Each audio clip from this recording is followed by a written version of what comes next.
नेकपा एमालेका ठाकुर गैरे, प्रदीप गेवाली, योगेश भट्टराई, 70 करोड कमिसन भ्रष्टाचार संवाद पात्र गोकुल बास्कोटा, महेश बस्नेत, दरबारको पुरेतका छोरा रघुजी पन्त, दरबारको राणाहरू दोर्ण शमशेरका पुरेत, मङ्गल प्रसाद नेपालको छोरा माधव कुमार नेपालको झोला बोकेका घनश्याम भूषाल प्रवृत्तिका झोलेहरूलाई प्रश्न। एनजिओ, आइएनजिओ र विभिन्न देशी विदेशी एजेन्सीसँग जोडिएका पञ्चायतकालका सी ग्रेडका राता मण्डलीहरूको समूह हो एमाले।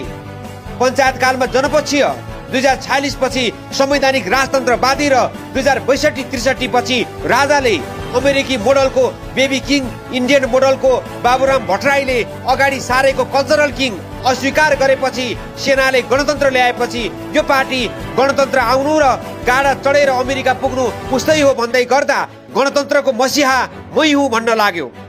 राजाको सामान्य वक्तव्य विरुद्ध 20 बमन गर्ने यो गिरोहका गुण्डा प्रवृत्तिहरू हिजो राप्रपा नेपालका अध्यक्ष कमल थापा, राप्रपा अध्यक्ष राजेन्द्र लिङ्गदेनको लागि भोट माग्दै हिँडेको धेरै भएको छैन।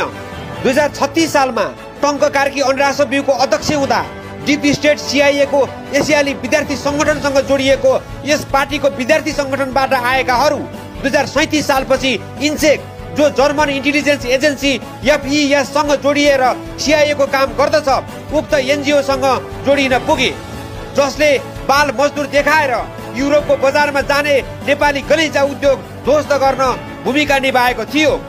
कम्युनिस्ट आवरणको यो गिरोह राता मण्डले र भुइँ फुट्टाहरूको पञ्चायतले वास्तविक कम्युनिस्ट विरुद्ध परिचालन गरेका छदम डिप स्टेट पश्चिमाहरूको आवारा समूह हो। राजाले दिएको वक्तव्य विरुद्ध एमालेका लठेतहरूको अभिव्यक्ति हेर्दा कमरेड कमल थापा र कमरेड कोमल ओलीबाट जबजको क्लास नपुगेको जस्तो देखिन्छ। लोकतान्त्रिक आवरणका राजाको वक्तव्य विरुद्ध 20 बमन गर्ने एमालेका लठेतहरूलाई प्रश्न। 1. एमालेका लठेतहरू जो लोकतान्त्रिक गणतन्त्रका मसिहा भन्दैछौ, नन्द प्रसाद अधिकारीको लास किन 11 वर्षसम्म जलाउन सकेनौ र न्याय दिन सकेनौ? 2. तिम्रो नेता मदन भण्डारी हत्याको छानबिन गर्न किन सक्दैनौ? किनकि तिमीहरूको अन्नदाता त्यही मदन भण्डारीका हत्यारा हुन् कि होइनन्? 3. राजाले अस्वीकार गरेको बेबी किङ र कल्चरल किङ र कमल थापालाई कमरेड भन्दै झोला बोकेका राता मण्डलीहरू तिमीहरूको सूर्य चिन्ह भाडामा दिएको हो कि के हो? 4.